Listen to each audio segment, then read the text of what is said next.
What's up? Welcome back to One Crack News. And today was the day I knew people were going to say and things they were going to come flying out of people's mouths before it was said. The Academy Awards was probably the most spoken about it's been in years last night. Um, and to say the least, there were a lot of surprises, that took place. And a lot of African American, Hispanics, people with homosexuality and things of that nature, diversity. A lot of these categories won. They were represented. It was championed. And all the people could talk about was Oscars being too black. What does that even mean? Oscars too black. They just to be against something because they're going off the claim of Oscars too white hashtag that was going around when Jada Pickett made the statement she did. Now, people bashed Jada Pickett because they thought she was saying it because Will Smith didn't win or didn't get nominated for a concussion. So, when that happened, they said, oh, she's being vindictive. Jada Pickett needs to stop. She's over the top. Blah, blah, blah. But what she was saying, she spoke the truth. So they need to hand one of those little gold trophies over to Jada Pickett. Because she got the ball rolling. And it scared people in the Academy because they were being biased. There's a lot of movies that were done that didn't get proper recognition. Didn't get its proper award share because they have been basically giving people awards based on their gender or for life. They've been excluding people of color and focusing on films that they like, that only appeal to them when the general public are saying that they love these films too. So they just shed some light.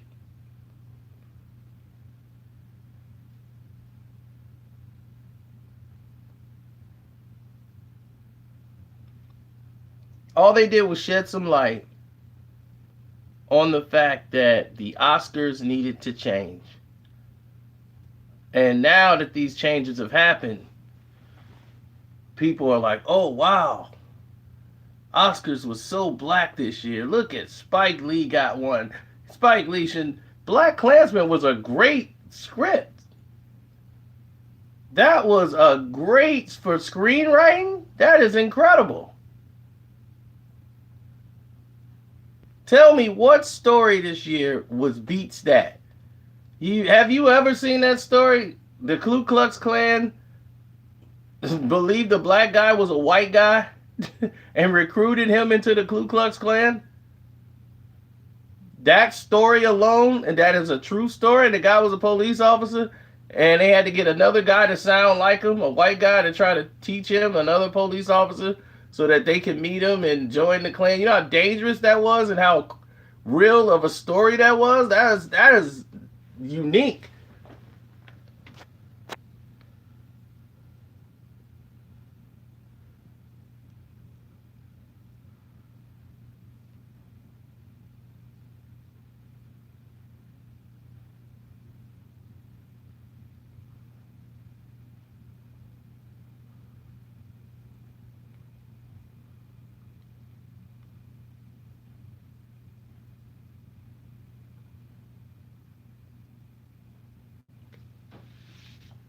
Now, it wasn't about that. To me, it wasn't about it. Spike deserved the award. They had the best screenwriting, period. For screenwriting, Black Klansman should have won. No doubt about it.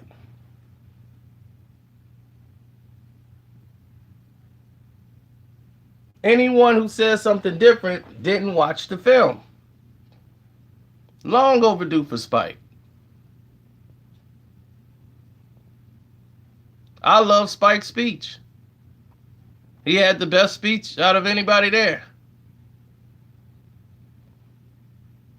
but it was the most genuine Oscars there's ever been. But now people are like, is the Oscars too black?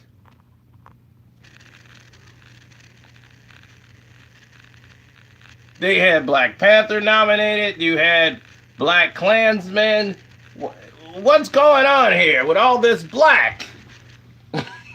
We've already nominated Black Panther. Why do we got to do Black Klansmen too? People looked at it as film. And one person just had the nerve to put, oh, now we're going to start giving awards out just based off gender. Oh, because people are black. So we just got to give them awards now. Yeah, they actually had the nerve to say this junk on Twitter. Stupid.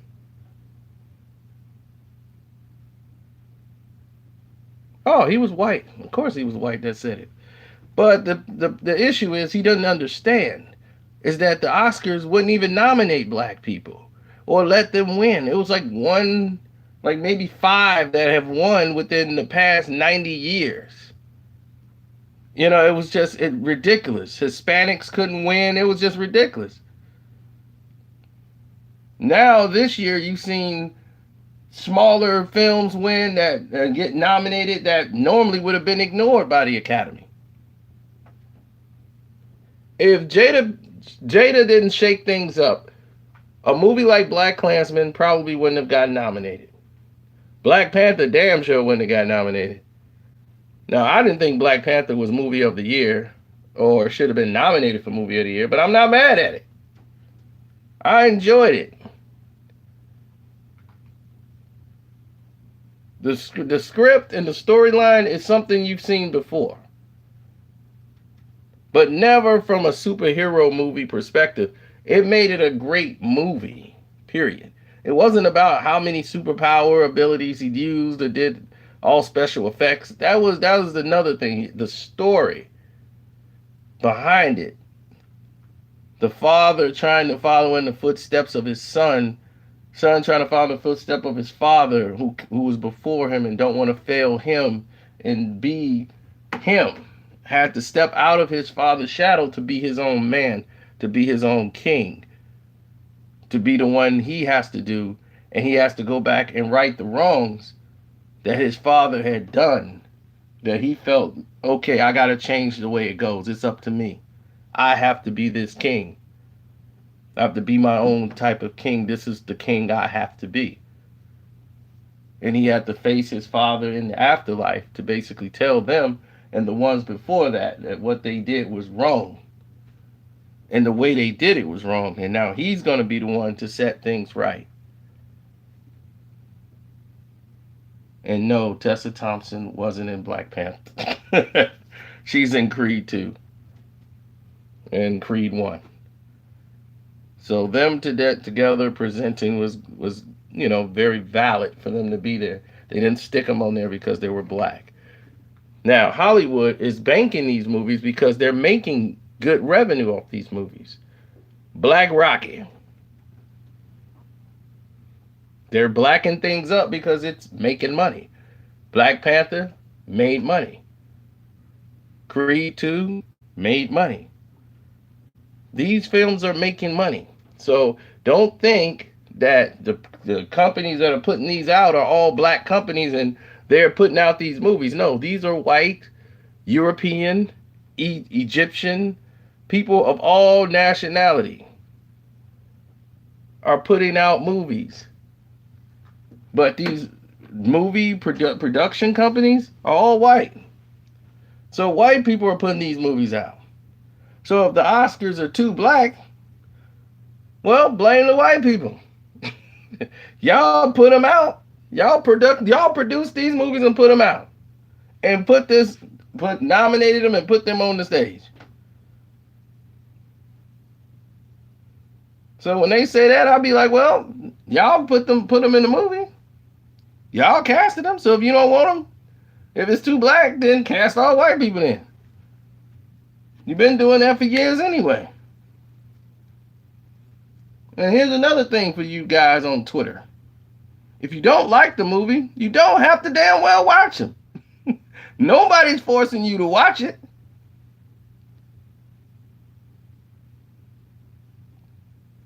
If you don't like it, watch something else.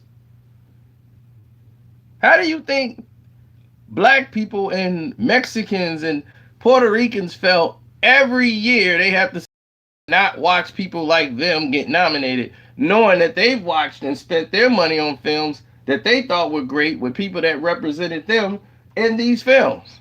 That they knew that the role they played was just good enough for them to be on the television screen, standing there with the award themselves.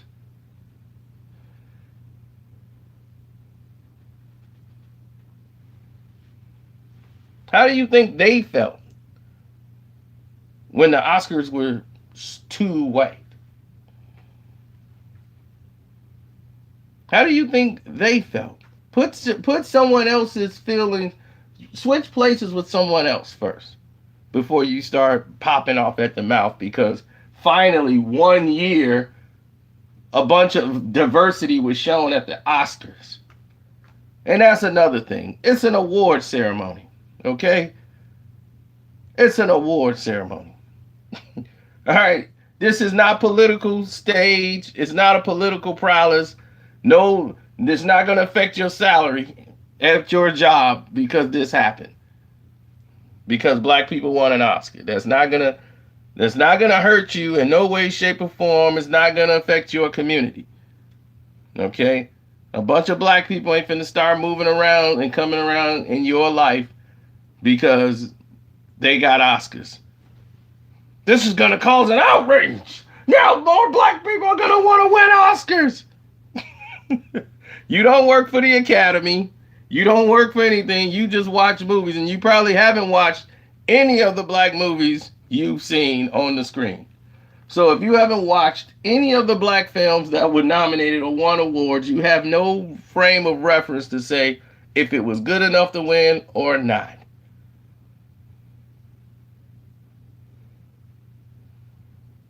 I'm better than what, Prague?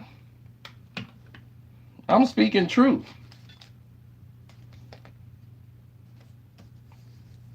If you haven't even seen the damn movies, you can't even give a frame of reference of what was better and what wasn't.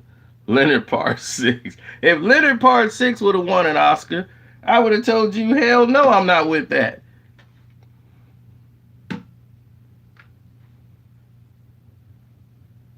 I like Green Book too, but I don't think it was movie of the year. I thought A Star Was Born was better than that. I thought Bohemian Rhapsody was better than that movie.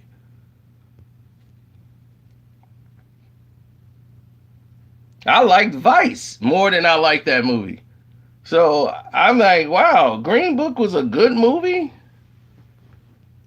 You know, a great script, but I didn't think it was that many Oscars like Mahershala Ali.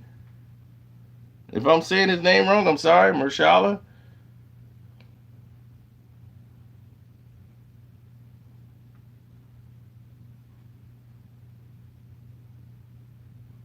Regina King deserved that award. She deserved it. She played an outstanding role in that movie. She was such a standout in that movie that, I mean, everybody else in the movie was stupid. If Beale Street could talk, she was way better in that movie than everybody else. But it was like her role to do. It was her role to step out and do. She was educating them people left and right in that movie.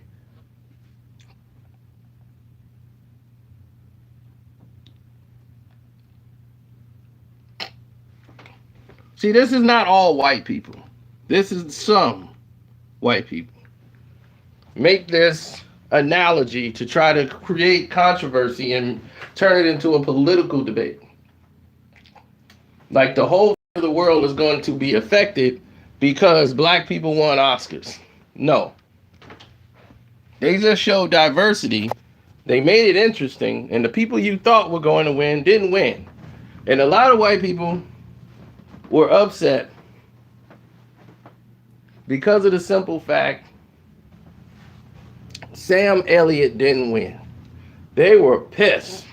Sam Elliott didn't win, and Mahershala Ali got another Oscar. He won last year. Damn! When are they gonna get one to Sam Elliott? Sam Elliott, great actor, but he's been typecast, and he's even stated it himself. I've been typecast as the cowboy my entire life, but he can do other movies, and he has done other movies where he should have been nominated, and they decided other white people should get that besides him. Now, hey, that's not our fault, but even in this realm right now, I wanted Sam Elliott to win because I felt he should have got it for other roles. But if we're going off this movie, he was good in the movie, but he damn well was barely in the movie A Star Is Born. He only had a couple of scenes in the movie. He come in and have a scene at the end. He has a conversation in the truck. He has the conversation when they met him on tour, but he was out of the movie. He maybe had about 3 scenes or 4 scenes in the movie. He got fired and he was out. And he was out of the movie till like basically almost the end. See, unlike a lot of people, I actually watch these movies.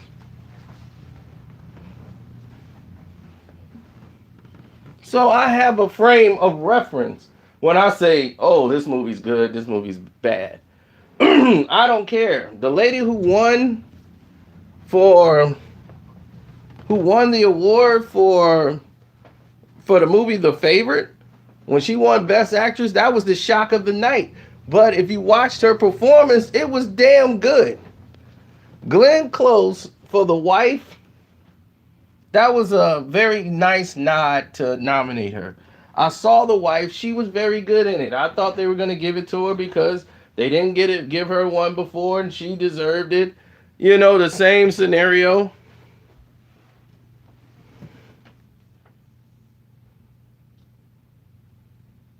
That's what I said, diversity. You saw a movie win Best Actor from a guy playing Freddie Mercury who was bisexual, and he came out and won for that. Then you saw Mahershala Ali play a black gay guy who was a musician in Green Book, and that's why it won. We've seen that a lot. You know, gay and Hollywood go together. But the diversity. We saw Black Panther win 2 Oscars for the best original score for the movie and for the costume. First Marvel movie ever to win an Oscar.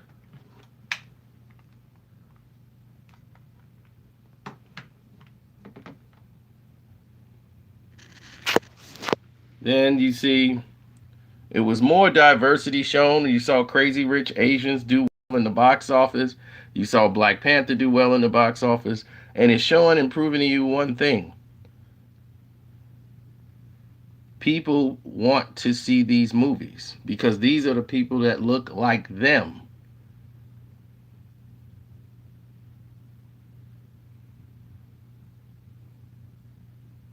When you see people that look like you in films, people don't realize how important Crazy Rich Asians was to Asians. They don't see movies like that about themselves, really. Since what? The Joy Luck Club? They got to see a movie that was shot in Singapore, you know, and you got to see certain scenes that were never really shown in a film, period. You know, so it's more things that, like this one guy cried. He cried watching Crazy Rich Asians because he couldn't believe just looking at Singapore where he used to be. He hadn't been there in like 30, 40 years. And to see the street and seeing them drive down the street that he used to drive down, it just made him cry thinking about it. So, like I said, these films that you just ignore and certain things that you might blow by might mean monumental things to other people. But it's something different. It's something that needed to be done a long time ago. Instead of the same old rendition, you're seeing new things. And people are frowning up at it because it's disrupting their usual scheduled program.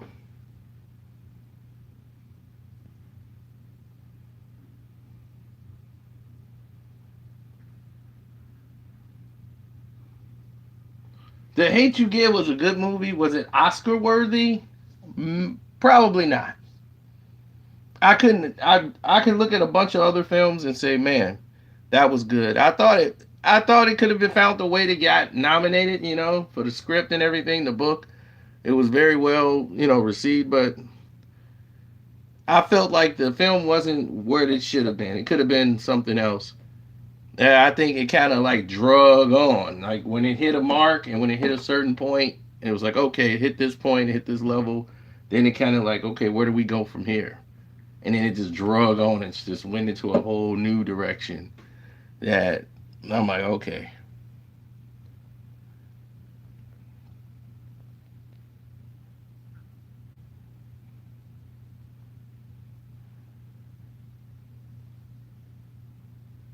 Well, you seem like we might get a sequel to District 9 on a television series. I don't know if it's gonna be on Netflix or what's going on. You guys didn't support Chappie when Chappie came out. You guys didn't support that movie, and Chappie was good, but you guys didn't support it. So pretty much Neil Blumenthal, whatever his name, Blomog, however you pronounce his last name, he didn't get the funding to do the District 9 remake when the aliens come back. But you're going to get a form of that with this new television series he got. So that might be the actual sequel because it's a gigantic war going on right now. So